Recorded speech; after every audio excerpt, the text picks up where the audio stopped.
Bonjour, aujourd'hui on va faire de la réduction sur les matrices de taille 2 sur un corps fini, que j'appelle FQ, parce qu'il est de cardinal Q. On va suivre ce qui est fait dans Histoire hédoniste de groupe et de géométrie, le tome 2, l'annexe B du chapitre 5. Donc c'est vraiment Histoire hédoniste, pas nouvelle Histoire hédoniste. Voilà, ça fait un petit ensemble assez sympa à visiter, où on va regarder de près. L'histoire, c'est de décrire et de dénombrer les classes de similitude sur M2 de FQ. Voilà.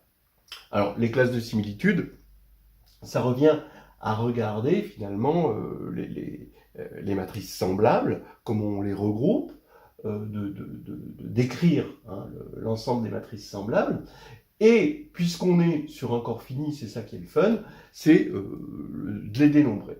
L'intérêt, bien sûr, c'est que le corps est fini, mais aussi parce que la dimension est petite. Donc, on va pouvoir voir les choses de près et peut-être découvrir des choses intéressantes qui peuvent se généraliser. Voilà. Alors, bien sûr, ce qu'on va étudier, c'est l'action de GL2 de FQ sur M2 de FQ quand M agit sur A par la conjugaison MA, M-1. Donc c'est vraiment typiquement action de groupe sur un espace de matrice. Voilà. Alors regardons un petit peu ça.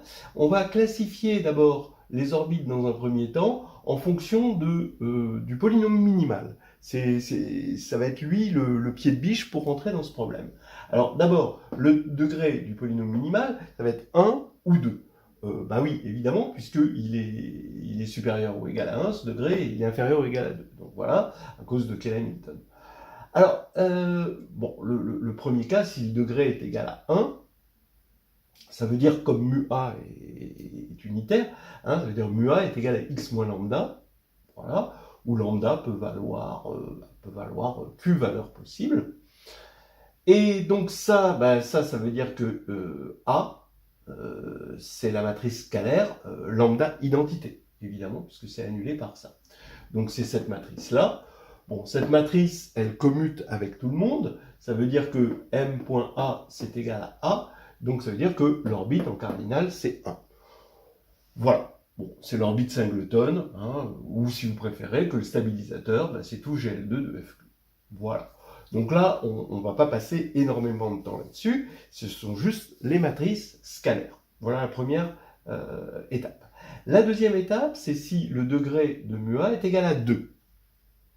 C'est un petit peu plus compliqué, vous notez que mu A est égal à qui A, c'est le polynôme caractéristique, et on va partir sur le lemme suivant. M, une matrice, est dans le stabilisateur de A. Alors le stabilisateur de A, c'est l'ensemble des M tels que MA, M-1 est égal à A, c'est-à-dire l'ensemble des M qui commutent à A. Mais attention, c'est l'ensemble des M qui commutent à A, mais dans GL2. D'accord ? Eh bien, M appartient au stabilisateur si et seulement si M appartient à FQ de A étoile. Alors qu'est-ce que c'est ? Ça, déjà, si j'enlève l'étoile, ça c'est l'espace vectoriel des polynômes en A, qui, vous en doutez, est de dimension 2 sur FQ. On verra ça plus tard. Et étoile, c'est-à-dire on regarde les inversibles, parce que ce sont des éléments qui doivent s'inverser. Entre parenthèses, on sait que si M est inversible, alors son inverse est un polynôme en M. C'est par Keller-Hamilton. Donc, à partir du moment où M est inversible, son inverse est aussi dans FQ de A, puisque c'est un polynôme en M, qui est lui-même un polynôme en A. Donc, l'inverse est dans FQ de A, et donc M est bien inversible dans FQ de A. Voilà, parce que son inverse est dans FQ de A. Voilà. Bon. On va donc démontrer ce lemme, et j'affirme que la réciproque, là, ici, est claire. Effectivement, si M est inversible, et si c'est un polynôme en A, alors si c'est un polynôme en A, ça commute avec A, et c'est dans GL2, donc c'est bien dans le stabilisateur de A. D'accord ? Voilà. Alors maintenant, on va montrer dans ce sens-là. Alors allons-y. D'abord, le fait que le degré de mu A égale à 2 implique que A n'est pas scalaire. Parce que s'il a été scalaire, le degré de mu A, voilà, ce serait 1, puisque ce serait de la forme x moins lambda. Et j'affirme qu'à partir du moment où A n'est pas scalaire, il existe un x tel que x a de x est une base de fq2. Voilà. Bon, alors ça c'est un classique, qu'on peut parfois appeler le lemme de Schur. Allons-y, on le montre. Sinon, ça voudrait dire que pour tout x différent de 0, parce que forcément là x n'est pas égal à 0, ça voudrait dire, si c'était faux, que pour tout x différent de 0, alors ax serait proportionnel à x. Bon, alors avec un coefficient de proportionnalité que j'appelle lambda x, mais le piège c'est que lambda x dépend de x. Ce qu'il faut montrer là, c'est que lambda x ne dépend pas de x. Parce que si on montre qu'il ne dépend pas de x, alors on aura ax égale lambda x, donc a est scalaire, ce qui est une contradiction. Donc, malheureusement, pour l'instant, il dépend de x, et on va démontrer qu'il est indépendant de x. Alors, prenons un autre y, et il faut montrer que lambda y est égal à lambda x. Alors, pour y égale mu x, alors évidemment, y est différent de 0, hein, de toute façon, on regarde ceci que pour des éléments différents de 0, hein, parce que sinon, il n'y a pas unicité. Hein. Alors, AY est égal à lambda y, par définition. Mais AY, c'est mu AX, parce que y égale mu x, on commute, et AX, c'est lambda x fois x. Donc on replace le mu devant le x, et ici on retrouve y, ça fait lambda x, y. Donc comme y est différent de 0, ça fait bien lambda x égale lambda y comme prévu. Maintenant, si y n'est pas sous la forme mu x, ça veut dire que x et y forment une partie libre. Et donc, comme ça forme une partie libre, je peux écrire ax plus y de deux manières. Soit, par définition, c'est lambda x plus y fois x plus y. Soit je développe le a, et ça fait ax plus ay, donc lambda x plus lambda y. Et maintenant, comme ça forme une partie libre, je peux identifier, et j'ai lambda x qui est égal à lambda x plus y, et lambda y aussi. Donc ce qui fait que lambda x est égal à lambda y, puisqu'ils sont tous les deux égaux à cet élément commun. Voilà. Donc ça voudrait dire effectivement que lambda x, je peux effacer ici le x, il ne dépend pas de x, et donc A est une matrice scalaire, ce qui est absurde. Voilà, donc on a montré qu'il y avait cette base. Ça, c'est un truc assez classique que vous avez dû certainement rencontrer en licence plusieurs fois. Alors maintenant, on va prendre m dans le stabilisateur de A. Alors j'écris mx, forcément, puisque maintenant x à x est une base, parce que c'est libre, hein, comme c'est libre, forcément c'est une base, on est en dimension 2. Mx peut s'écrire dans cette base, et les coordonnées c'est petit a et petit b. Donc ça veut dire que mx est égal à ax plus b à x, grand AX. Et maintenant, quand on va écrire m grand AX, comme m commute avec a, alors ça fait amx. Mais amx, je multiplie mx par a, ça fait petit a grand AX plus b à 2x. Donc, si vous voulez, hein, ça fait a identité plus ba de ax. Voilà. Et ici, c'est la même chose, ça fait a identité plus ba de x. Donc ça veut dire que m est égal à a identité plus ba. Pourquoi? Parce que cette égalité est vraie quand on l'évalue sur une base, c'est-à-dire x et ax. Voilà. Alors là maintenant on va pouvoir décrire et dénombrer les classes de similitude. En fait, le seul cas difficile, on a vu, c'était quand le degré de mu a était égal à 2. Mais maintenant, on va subdiviser en trois cas. Alors, soit mu a est scindé simple, voilà. Soit mu a est scindé mais non simple. Soit mu a, alors, est irréductible de degré 2. Hein. Alors, on appelle ces trois cas irréductible, ici, ça va être le cas elliptique, donc pensez à x2 plus 1, hein, voilà, sur R. On a ici le cas qu'on appelle hyperbolique, et celui-ci qu'on appelle parabolique. Voilà.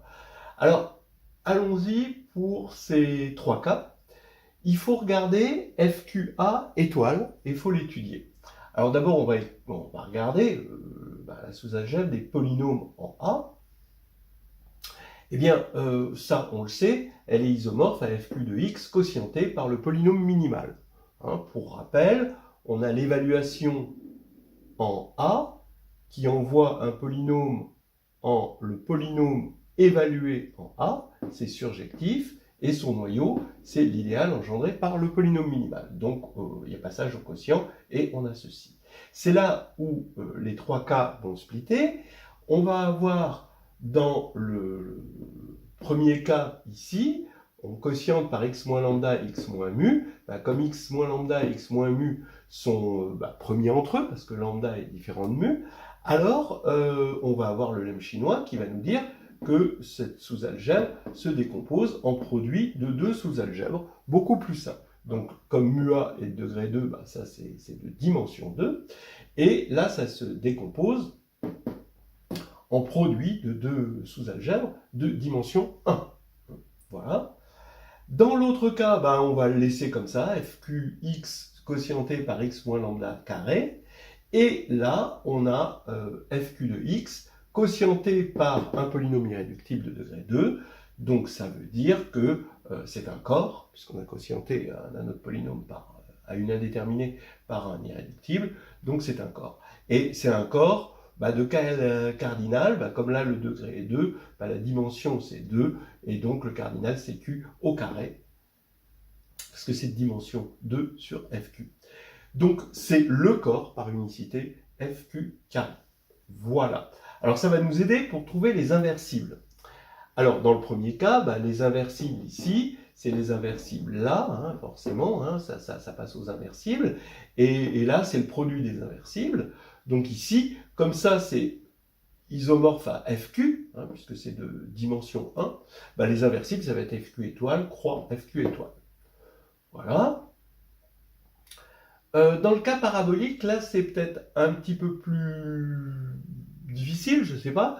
FQ de x quotienté par x moins lambda carré, ça a pour base 1 et x moins lambda. Alors maintenant, sous cette forme-là, comme x moins lambda au carré est égal à 0 là-dedans, vous voyez bien que c'est inversible si et seulement si a est différent de 0. Si a égale 0, ça ne peut pas être inversible parce qu'x moins lambda, c'est un diviseur de 0. Et si c'est différent de 0, vous pouvez l'inverser à vue, parce que petit a est inversible dans FQ. Et donc, vous pouvez l'inverser grâce à une identité remarquable. Bon, alors, donc, le nombre ici d'inversibles, il suffit de compter, comme on a une base, ici, le nombre d'éléments non nuls, et là, c'est quartier libre pour B. Donc ici, ça fait Q-1 fois Q. Voilà. Là, celui-ci était un petit peu plus difficile. FQ carré étoile, comme c'est un corps, c'est juste de cardinal Q2 moins 1, c'est facile. Alors donc bref, je reprends. Donc on a ces trois cas, d'accord, qui sont vraiment non isomorphes, parce que là c'est un corps, là ce sera jamais un corps, là ce sera jamais un corps. D'accord ? Là il y a des diviseurs de 0, là il n'y a pas de diviseur de 0. Là, ce qui caractérise ça, c'est qu'il y a des éléments nilpotents non nuls. X moins lambda est nilpotent, non nul, alors qu'ici, les nilpotents sont tous nuls. C'est quelque chose qu'on appelle semi-simple. Voilà, donc en gros, un corps, un non-corps, mais quand même semi-simple, et là, on perd tout, on a des nilpotents. Voilà, c'était juste pour vous donner une petite idée des différences fondamentales entre hyperbolique, parabolique et elliptique. Voilà, donc maintenant, le cardinal c'est Q-1 carré, là le cardinal on a dit c'est Q-1 facteur de Q, et là Q2 moins 1. On voit bien aussi qu'ils sont forcément de classes différentes parce que les inversibles n'ont pas le même cardinal. S'il y avait des isomorphismes entre les deux, on aurait même cardinal entre les inversibles. Donc maintenant allons-y pour un tableau récapitulatif. Ici j'ai mu A, voilà. Donc x moins lambda facteur de x moins mu, mais attention, lambda différent de mu, x moins lambda carré, et un irréductible que j'écris sous la forme x2 moins ax plus b, moins b, avec donc unitaire et irréductible de degré 2 sur fq. Alors, la forme normale, alors en fait, il va y avoir pour chaque polynôme minimal une seule orbite, parce qu'il va y avoir qu'une seule forme normale. Ici, la forme normale, c'est lambda 0, 0 lambda. Ici, il va y avoir la forme, bien sûr, on sait qu'à partir du moment où mua est scindé simple, ça va être diagonalisable, donc semblable à une matrice diagonale, qui est unique à permutation près, lambda mu, comme ça. Voilà. Là, c'est non diagonalisable, puisque mu n'est pas, il est scindé, mais c'est trigonalisable et simple.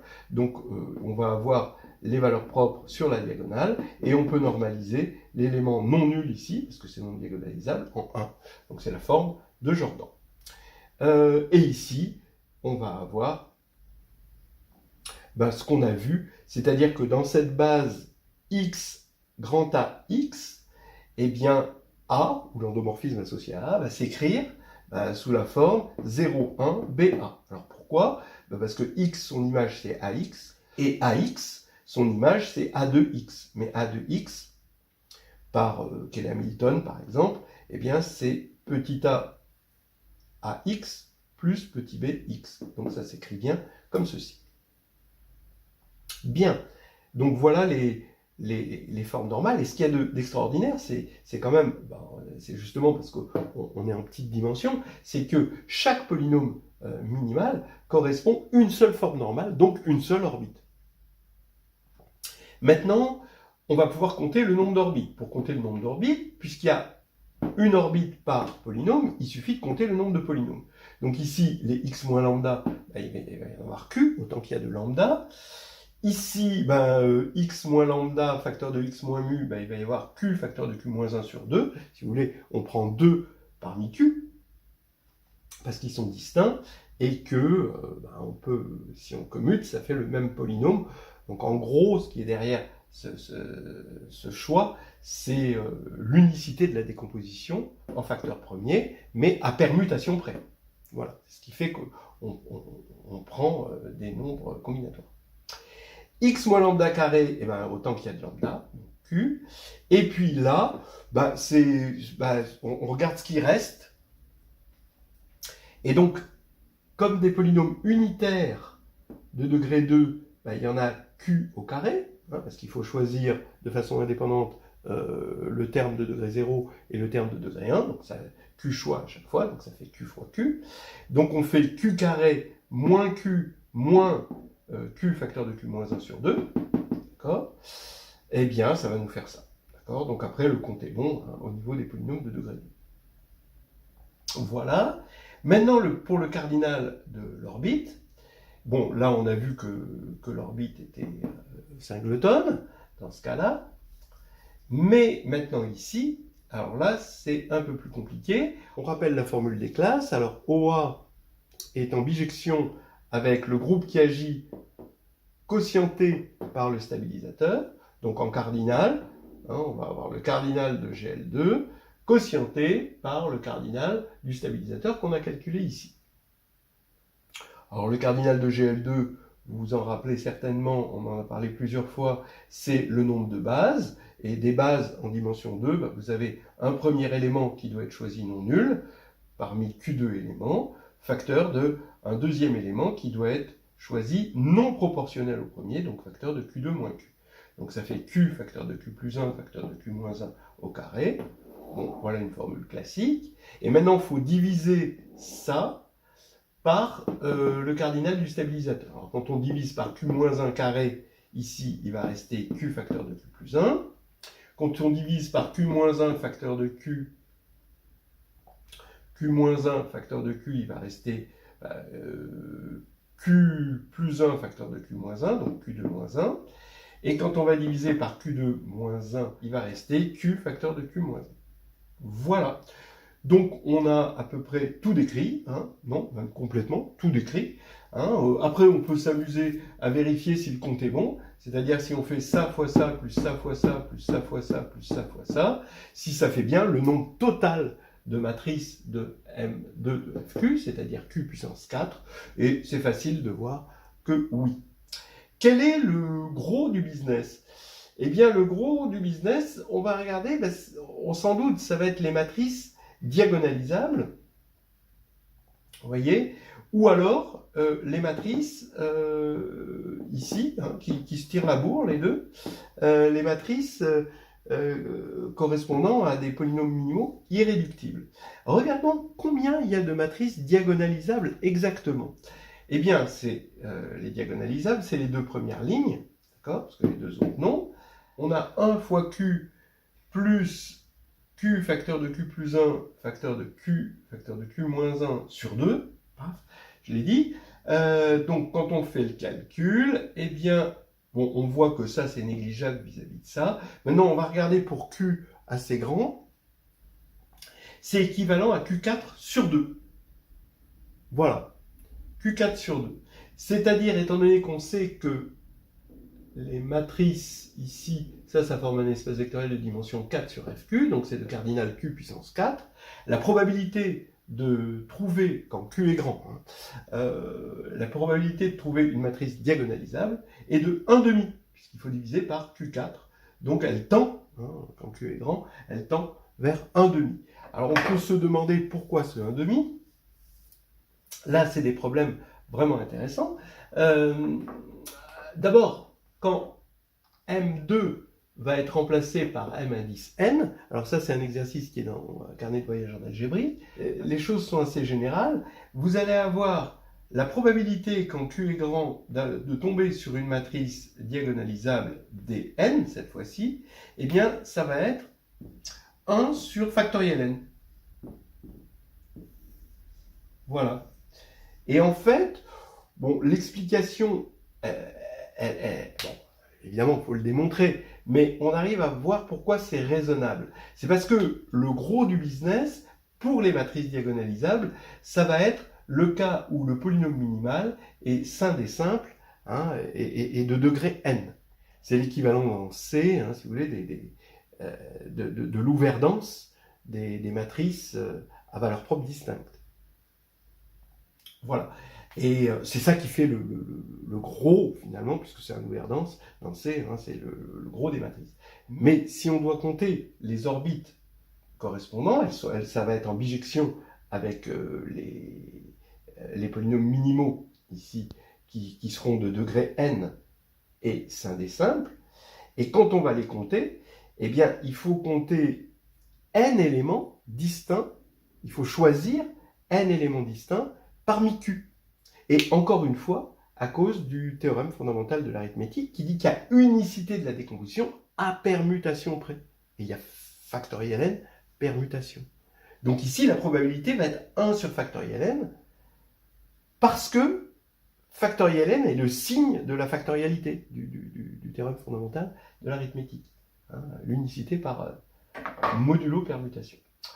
Voilà, bon, mais là, j'ai rien démontré, c'est juste pour un effet d'annonce. Voilà, bon, c'est ça. Je trouve que ça fait un développement assez joli qui peut se placer dans pas mal de situations et que vous allez trouver dans H2G2 5P. Très bien.